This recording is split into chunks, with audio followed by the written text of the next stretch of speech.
you know that old saying when where they say that, united we stand, divided we fall, I want to create solutions which help people be this person I want to be in the future. I have to follow this path.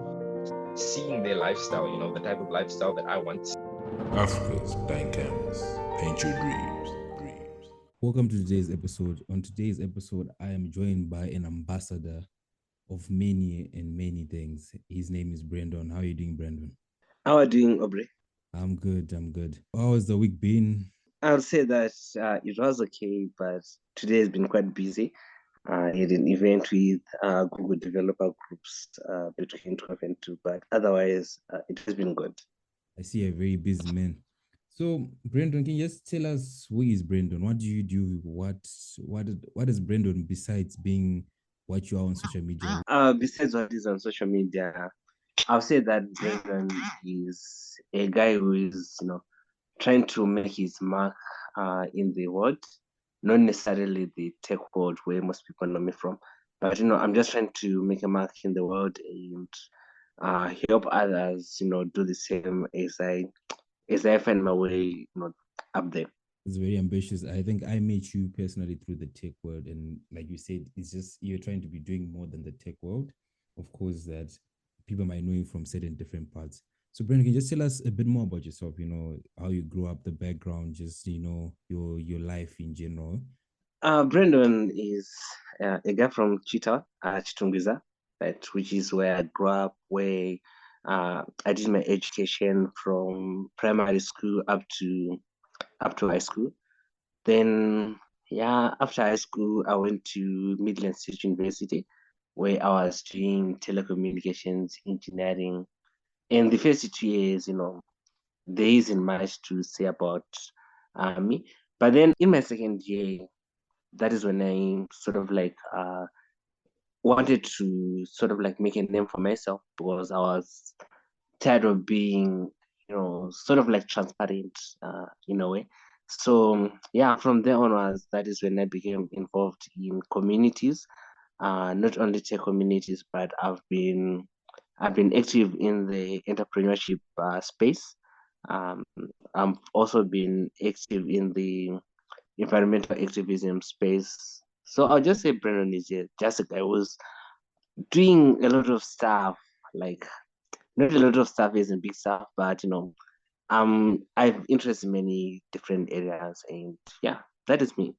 That's truly amazing, especially like you said, it was like the first 2 years of university, you were just that person until one day just clicked to you like, I can't, it's that feeling where I think almost everyone at a point, you reach that feeling when you're just like, this is not it. This is just, I cannot just be doing this.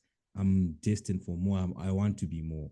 So I think we're glad that you took the first step. That's very brave of you to take that first step and you're saying, I'm gonna put myself out there, and we can literally say the rest is history. Brandon is very, very active, a man of many hats. We see that you're Google Developers Group Co-Organiser, Microsoft Learn Student Ambassador. You're also Africa Machine Learning Development Africa Ambassador. Like, you do so much, and that is truly amazing. That it only started from that one situation where you're just like, I need to do more than what I'm doing. So in your journey of ambassadorial roles, how did you get into these ambassador things and stuff? How was that part for you? Okay, so for me to get into ambassador roles, I think the first thing that happened was I joined a local community for Google Developer Student Clubs, and from there onwards, the community was just starting up, and there weren't so many people who were skilled enough to take the leadership positions. So an opportunity was open for those who wanted to volunteer into those roles. And, of course, at first I was scared, but then I gathered up my guts. I offered to take the voluntary role. And that is how I started as a technical lead for Google Developer Student Clubs. Then along the way, as I remember, Zindi wanted to host their first hackathon in Zimbabwe, and Data Science Zimbabwe was looking for people who could actually organize at their local universities. And I sort of like volunteered for the role. even though I didn't know anything that is data science related. And then from that those experiences, I started, getting more and more opportunities. And because I was trying to make a mark for myself, I ended up taking so many. With the first being a hard prize campus ambassador. I would say that yeah, that is the first. And a few weeks later, I think that is when I got the Google Developer Student Clubs lead. And then afterwards, roles would just pop up, and I had to decide whether it was something that I was looking for. And that is how I ended up, wearing so many hats. Wow. Can you just explain more on the ambassador? What is the role of an ambassador? I think most people in the air ambassadors, what they think about diplomatic ambassadors, but in terms of space you are operating in, what is your role as ambassador supposed to do? Okay, so for me, the role of an ambassador, for most people, it is just you maybe representing a certain organization's interests, at a community level, maybe at a school level. But for me, it is sort of like, uh, bringing access, to so many different things to people who didn't have that much access to them. Because I can tell you, like, when it came to the tech community that I'm active in, it was a matter of we looked at ourselves when we were part of the GDSC core team, right? Before I was the lead. And we looked at what the people would actually benefit from. And we discovered that it was just us students, no direction, no whatsoever. So we just thought to ourselves, like, how about we sort of like bring those global organizations so that the people could get exposure, could get access to world class learning material. So for me, the role of an ambassador is, me just being the guy who can actually reach out to the organizations and tell people that, uh, okay, my community could benefit from this and that, right? And then actually bring that stuff to the community and also listen to what the community needs. So for me, it's just like being the middleman between the community and, those organizations that I represent. Thank you for your explanation on the role of an ambassador. In terms of communities, I want to understand a bit more about communities in general. I had the pleasure of talking to Phoebe. She's also a community manager based from Nigeria. So now I want to understand from your perspective. She gave us a perspective. Now I want to know your perspective. It's like when it comes to communities, building communities is always hard. I think a lot of people have seen that, and they've seen that it's very difficult. It's not something easy. We've seen so many communities just come up, and like, oh, guys, try Yeah, join yeah. my community, do this, and it just slowly fades away. And I think it's mostly comes to engagement. And I think that's something most people, I think, would be really interested in. Like, how do you build a community around engagement? Like engagement. Because just telling people, let's all join this WhatsApp group, let's all join this, whatever, it's very easy. But it's now getting that engagement of it. Like when you send maybe a message in WhatsApp so people can discuss about it, you only see it's about out of the 200 people, there maybe only like 3 people are talking, discussing. How do you get everyone to be engaged in the conversation and in the community so it can grow and people can learn from each other? Well, I would say that it's nearly impossible to get everyone engaged because people join, communities, maybe new programs for different reasons. Some actually are interested, others just want to see where things go. So I don't think there is a community that I've managed to actually uh, give it 800% engagement. But what I can say is, if you want your community to actually keep on going, um, you have to work with a small group of people that are actually interested in whatever it is that you're standing for. And from that small group, try to put in the work, uh, make sure that the results start showing. And from there onwards, that is how people start getting, interest in what the community offers and start jumping into the community. I can give you an example of a time in 2021 when I was the new GDS lead for my school. And the first thing that you do when you start is, you just invite people, everyone on board. I made my core team. It is something like 12 people. And, it was simply because they were just interested in seeing, where it goes. Not they were really they were really into, the tasks that we attend. So we had a competition that was the Potras Hackathon. I asked all the guys who were interested to actually come up with ideas. And I think only 4 or 5 people showed up, right? And we made a team. We applied for the Potras Hackathon. And then after we got accepted, and we went to Kwekwe for something like 3 days. There was some kind of money that was involved, and we didn't win that chess competition. Right. So after all that happened, when the next competition was announced, we just got into the group and asked people to actually come up with ideas, and people jammed in because they had seen it working. They had seen that there are actually people who are committed maybe to a certain cause and are actually benefiting. That is how people started jumping into whatever we had, because they had seen it working and benefiting some other people. So that is usually the approach that I try to use. um, just gather a few people that are so interested, and make sure that you do something that shows results. Those Because when it comes to engagement, there are those that actually want to be part of and might be scared, right? But once you start working on something, the questions start coming in. That is how the conversation start, and eventually you can even convert them to be, teammates. And then there are those, that have doubts, especially in this age where people sort of like value their time, right? But once they see something working, then they know, oh, this is, something that we can actually put our time into and benefit from it. Show us the results. That's what my old headmaster used to say. Show us the results. Show us the results. And I think that brings what you're saying to the point, like when you start producing results, more and more people are keen to join and be part of it. Because I don't think anyone likes being left behind. Maybe if I'm interested in tech, then there's this tech group which is doing places, they're going for competition, they're winning. I see that as the opportunity to also elevate myself to the next level, which is truly, I think that's the best way to get engagement. Then also in that basis of communities, it's a very tricky space, I think, of communities. And I think with the previous discussions, I have had many discussions in the past month with a lot of people from different industries.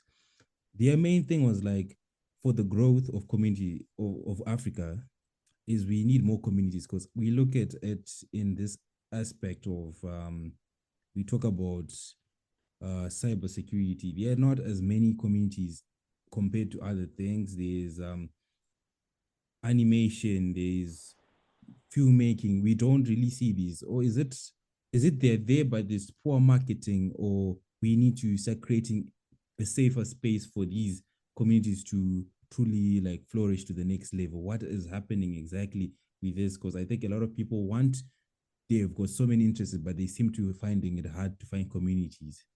So what do you say on that topic?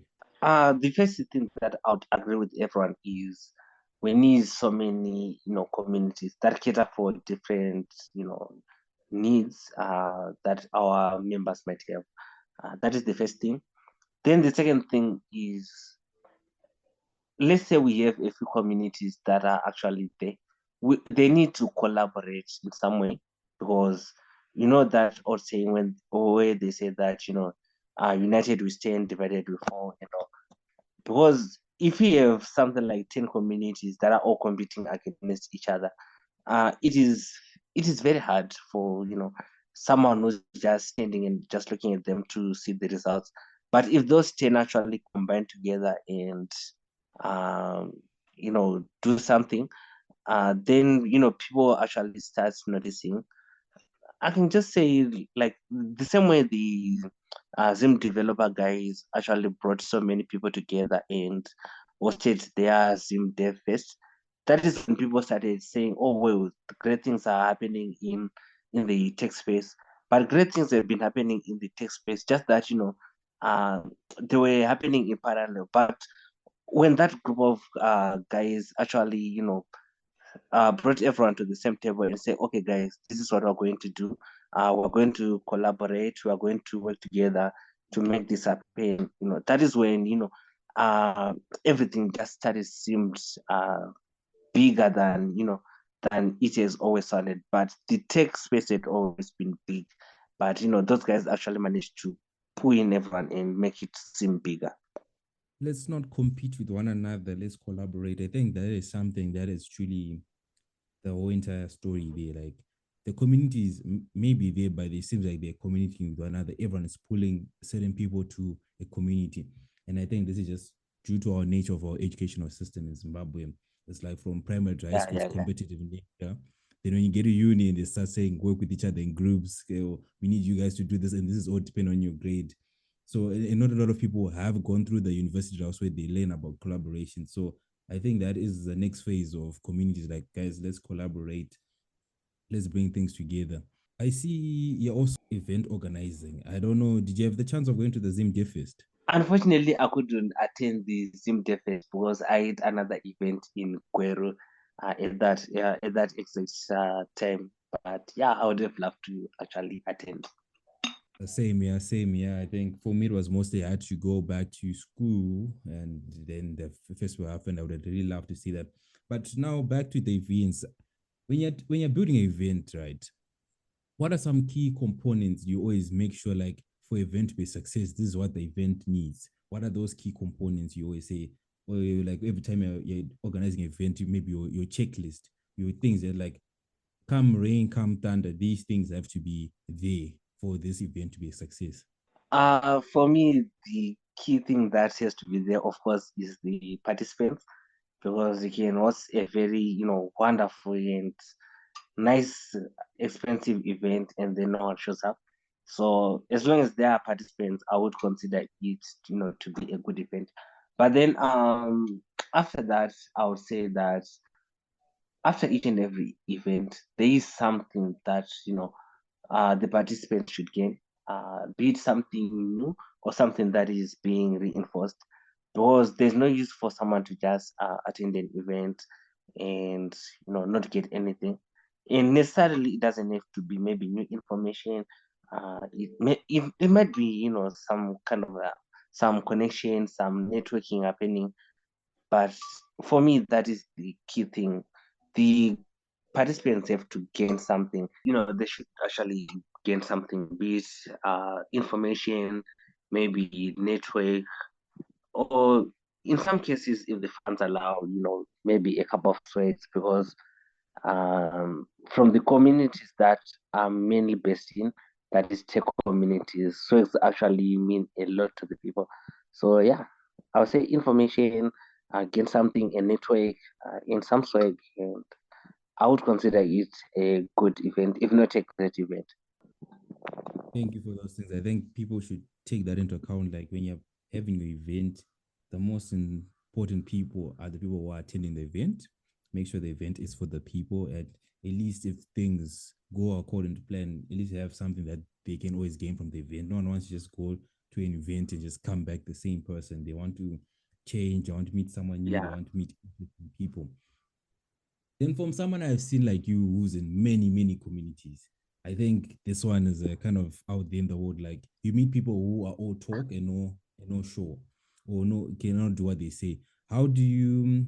What advice can you give to people, like, instead of talking but do the work? What type of way does someone has to get to a certain level of being good at something for them to start talking? What would you say about it? Like, get to a certain stage like this, then you maybe can start saying, oh, guys, I can do this. What are your thoughts there?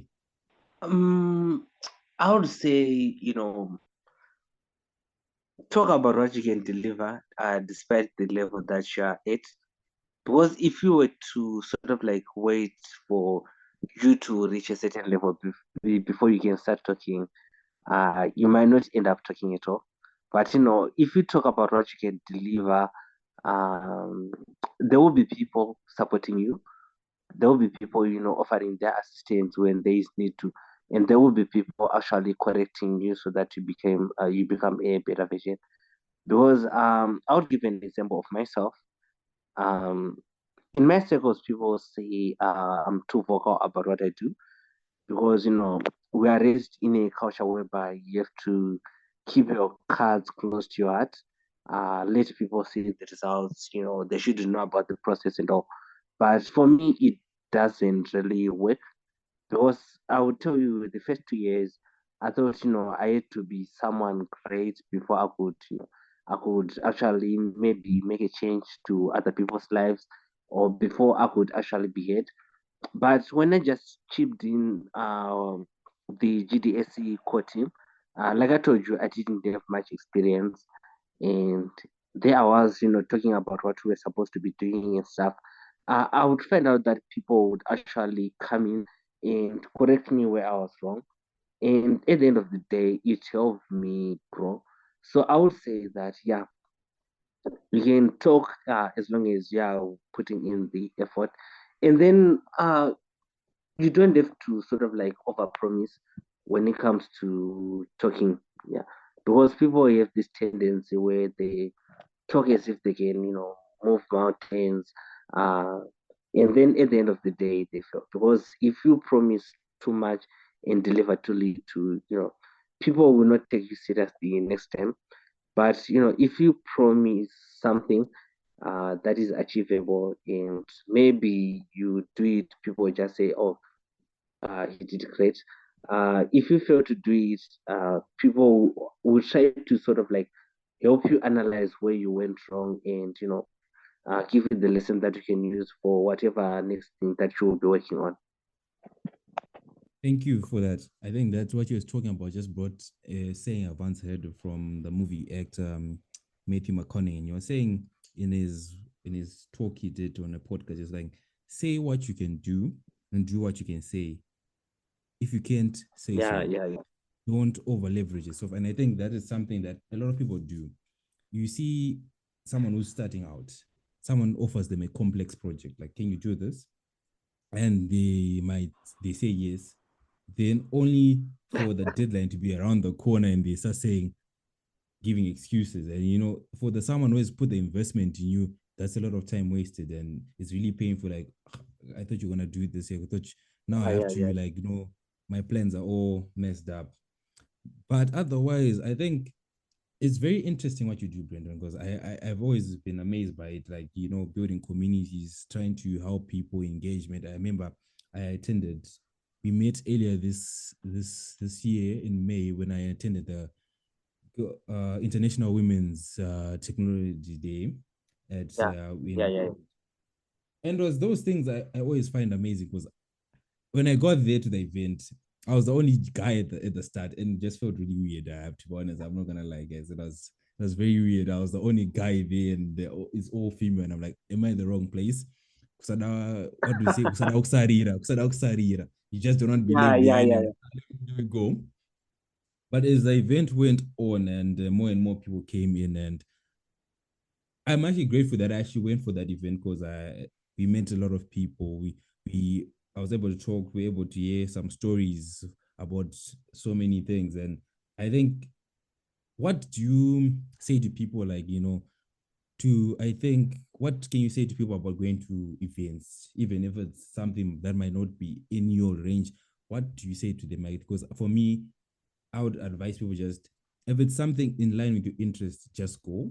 You never know what you learn, even if it's not in. If maybe you're free on a weekend and there's an event, there's nothing, and if it's a free event, you're not paying. Just go. There's nothing you lose, but there's more you gain. So what do you say to people like that? Okay, I'll tell you an example. Like, um, I'm pretty sure you know George, right? And George has been hosting these Web3 related events. And me, I'm not really that much of a fan of Web3. Um, not saying that I'm not a fan. It's more like I've set my targets for this year, and you know, Web3 is not one of them.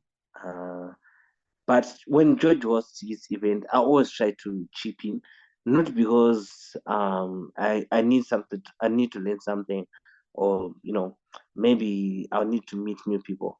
Uh, I attend because you never know what comes from the next meetup that you are going to attend. Sometimes you're going to meet someone who's going to link you to someone important. Sometimes, you just hear the stories about the mistake that people have made in their journeys, and you can actually learn from those, because I could tell you that there are so many mistakes that you could learn, that you could actually do. But if you can learn about, how to avoid them from other people, then it's best you do so, because you wouldn't want to know that, fire burns after you get burnt. So just at the end, if it's boring, just leave after an hour or so. You won't have lost much time, especially if you don't really have much to do. But from my experience, I've gained a lot from those events, even if they are aligned to whatever I'm interested in or not. You never know what's gonna happen when you go there. You never know who you're gonna meet and what's gonna happen and what can be the next chapter in your life because of that one small event. I think that is something that sums up everything, and it's truly amazing with how communities work and their growth they're doing. So, from your expertise, can you just tell us the future of communities and what what is the next step in our evolution of building communities and getting better as people? Mm, if you had asked me about the future of communities, um, I wouldn't know, because you're dealing with people and people are unpredictable. But I like the direction in which communities are going, because recently I think um, there have been maybe 4 or 5 people who've been nominated to be women tech makers for Zimbabwe, which is a great thing, because we're now having more tech people uh, interested in Zimbabwe, because women tech makers is a global organization. You are finding that now, there are so many communities that are coming up, and communities are now a little bit more vocal than they used to. So that is sort of like a good thing. And if you were to look at the impact that communities have had on people, you would find out that there are so many people who've gained from communities. It doesn't have to be mandatory all the time, but there are so many people that that have strengthened their profiles through community. And I am one of them, because I'm pretty sure that if it wasn't for communities, you wouldn't be here talking to me. I would be just another guy, you didn't even know about. So I'm pretty sure that as people start to embrace communities, uh, they are becoming much easier, to organize and all, and so many people are actually getting to benefit from it. And then the exposure that comes along with being part of communities is something that is helping to shape all those young minds into something that is fit for the world class industry, because there was a time whereby you could be good at a local level, at a Zimbabwean level, and then after you get to compete against the people from Nigeria, from India, and stuff, um, you wouldn't even be half as good. Not because you are not as smart as them, but because you didn't have that exposure. So as communities are growing, the exposure is now coming to the people, and I'm pretty sure that so many people are benefiting. Thank you for that. Thank you. I think the future is bright, and a lot of people have benefited. Like you said, being the best in your neighborhood is not the same as being the best in the country. It's not the same as being the best in the continent or in the world. So the more you join communities, you begin to expand your views and you learn more, and Yeah. you can easily get to being the best in the world now because you now got different perspective. Then our last question here is just gonna be Brandon. Can you just give us advice for those people who have reached that moment like you that you just said, I want to be more than what I am right now. What advice can you give to those people? I would say, take the first step. Don't be afraid, because most people think they don't really measure up to the tasks that are at hand. You know, just make the application, just pick up, you never know what comes from that. Even if you get rejection, you actually, you can actually get to learn about what went wrong and improve. Because like I told you, for me, it was just me volunteering for being part of the local GDS team. Then from that, volunteering for the Zindi Umoja Hackathon. And then after that, it was now Canvas ambassador for Hot Prize, GDS lead, and so many things that actually came to follow. So yeah, just take the first step, and a lot can happen. You never know where you end up. Because if I were to tell you that 2 years ago I wouldn't picture myself being half the person that I am, you wouldn't believe me. You'd think that maybe it is supposed to be something for just for motivation and all. But 2 years ago, I didn't even envision that I would end up to this point. But after taking the first step, I then discovered that there is a lot more that the world has to offer, and there are so many people that are willing to support. So you never know where you end. Take the first step, you never know where you end. And I think that sums up our entire conversation we had today. And I think we have learned a lot about communities, being ambassadors, doing things and helping people. So Brandon, can you just give us your contact information so people can reach out to you and connect? Okay, so yeah, I'm available on LinkedIn, which is my favorite platform, because the social ones, being partly tech, I'm not that social. So on LinkedIn, it's Brandon T Bande. Just search on LinkedIn. I think I'm the only Brandon T Bande that is there. Then on Twitter is my handle is it's Bande Brandon, with a capital B, and the Brandon has an A. Then yeah, those are the places that you can find me. Do I have to give you in my WhatsApp number as well? If you're comfortable sharing it, that's fine with you. Yeah, sure. So I'll just end it out, because like I told you, you never know who you meet. So it's +263, the code for Zimbabwe. Then 715-404-581.